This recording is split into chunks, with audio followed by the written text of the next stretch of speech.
Olá, estamos iniciando mais um Cidadania. Eu vou entrevistar o consultor legislativo Ivan Dutra Faria. E o tema da nossa conversa vai ser a construção da hidrelétrica de Belo Monte. Ivan Faria, ele é especializado no assunto, ele já trabalhou na Eletronorte antes de vir ser consultor legislativo do Senado e vem se especializando nessa questão dos efeitos das construções das barragens, e a tese de doutorado dele foi exatamente sobre a construção de Belo Monte. Ivan, muito obrigado por ter atendido o nosso convite. Eu queria que você começasse primeiro a falar um pouco por que você focou Belo Monte. Pois é, Armando, primeiramente é um prazer voltar a falar com você aqui. O seu programa realmente é extremamente útil para a população. Mas antes de responder especificamente a sua pergunta de por que eu me interessei por Belo Monte, eu gostaria de explicar para o seu telespectador, para os ouvintes que nos acompanham no Brasil inteiro, que um consultor legislativo do Senado Federal é um membro técnico concursado do quadro de efetivos do Senado Federal e cujo trabalho é emitir documentos de natureza técnica para subsidiar a decisão dos senadores. Isso é importante porque no assunto Belo Monte a gente tem posições muito apaixonadas, né? Então, o que eu pretendo passar como resposta às suas perguntas são respostas individuais de um técnico da consultoria legislativa, que é formado por um grande corpo de técnicos, como eu disse, concursados, e que emitem notas técnicas, pareceres para subsidiar o senador. Não se trata de, então, acompanhar uma tendência ou outra. É importante ficar claro isso. Agora, Belo Monte é uma história muito interessante, a minha relação com Belo Monte, porque... Sua tese é de 2004. Ou seja, já naquele tempo já era um assunto... Não, quando eu era técnico da Eletronorte, eu costumo brincar que eu sou um jurássico, porque o primeiro departamento de meio ambiente do setor elétrico foi o da Eletronorte, e eu era um dos componentes. Então era tudo muito novo, construir hidrelétrica na Amazônia, a lei ambiental não existia de forma consolidada ainda, ela era muito fragmentada, e já naquela época, em 1987, por exemplo, foi a primeira vez que eu tive contato com Belo Monte, 87. Né? São quase 25 anos de... Agora, o projeto de Belo Monte se discute há 30 anos, mais ou menos. Né? Antigamente se chamava Cararaô, como já foi divulgado bastante na mídia, que era o nome original dele, e é o que se pode chamar na linguagem popular de uma grande encrenca há 30 anos. Né? Então, para quem trabalha na área de estudar conflitos, como é a minha área de formação, de interesse, né, o licenciamento, as discussões que envolvem o projeto, Belo Monte é um caso ímpar, né, um caso realmente ímpar. E vamos começar analisando prós e contras.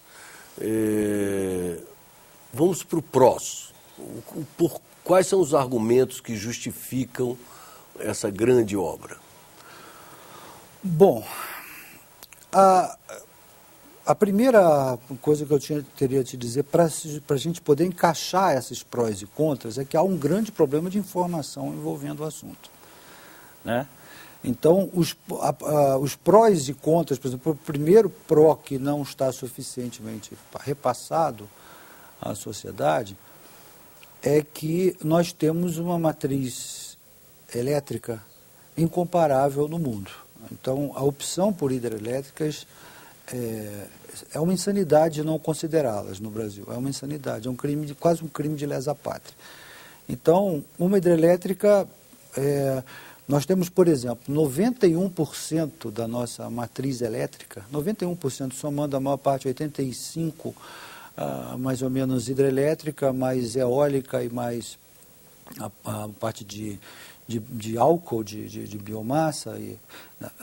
Nós estamos aí, e esses dois fatores, eólica e biomassa, em extensão, com custos e ganhos de escala muito interessantes, ela é uma matriz limpa. Então, ela é uma matriz elétrica, muita gente faz confusão, de geração de energia elétrica. E a matriz energética, que aí inclui transporte e tudo isso, ainda assim é uma matriz que, em relação às emissões, é uma matriz cerca de 6 vezes mais limpa do que a média mundial. Então, esse é um fator que já justificaria a gente não abrir mão da opção hidrelétrica. Agora, eu discuti esse assunto também com o professor Henrique Leite Chaves, da Engenharia Florestal da UNB, alguns dias atrás, e até separei um trecho dessa entrevista para que você pudesse comentar. Por favor, vamos ouvir o trecho que a nossa produção separou do professor Leite Chaves. O Brasil precisa de grandes aportes de energia elétrica para fazer frente às demandas que nós temos no país hoje, né? Alguém pode perguntar, muito bem, mas não poderia haver outras alternativas energéticas? Essas alternativas, elas seriam assim muito atomizadas e não seriam suficientemente, digamos, grandes para aportar ao sistema elétrico nacional, que é interligado, né, do sul ao norte do país, a quantidade de energia necessária, por exemplo, para fazer frente à demanda crescente que em 2020, segundo estudos da UNB, do setor de engenharia elétrica, acumulará 8 gigawatts de déficit. Para você ter uma ideia, Armando, esses 8 gigawatts são equivalentes ao consumo da cidade de São Paulo. Essa opinião do professor Leite Chaves é inquestionável? O professor Leite Chaves deu uma entrevista, uma excelente entrevista a você, eu tive a oportunidade de ver, e as ponderações dele são muito boas. Eu gostaria só de agregar algumas coisas, não de discordar, muito pelo contrário.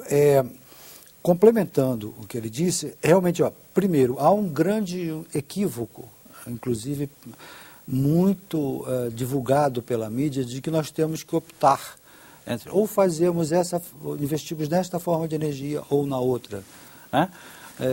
Isso é um equívoco porque nós, parodiando a música dos Titãs, nós somos um titã, então nós temos que imaginar um crescimento de PIB da ordem de 5,2% nos próximos anos, e para isso tem que ser tudo ao mesmo tempo agora, como diria a música dos Titãs. Nós temos que investir em todas elas. Agora nós temos que ter serenidade para pensar o seguinte: nós não podemos fazer afirmações, como se ouve pela mídia, o mapa eólico do Brasil é suficiente para se evitar a construção de hidrelétricas do potencial.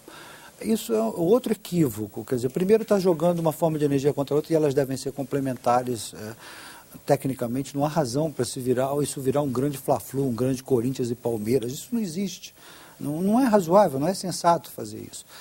Outra coisa é que não se pode menosprezar o impacto ambiental de qualquer forma de energia.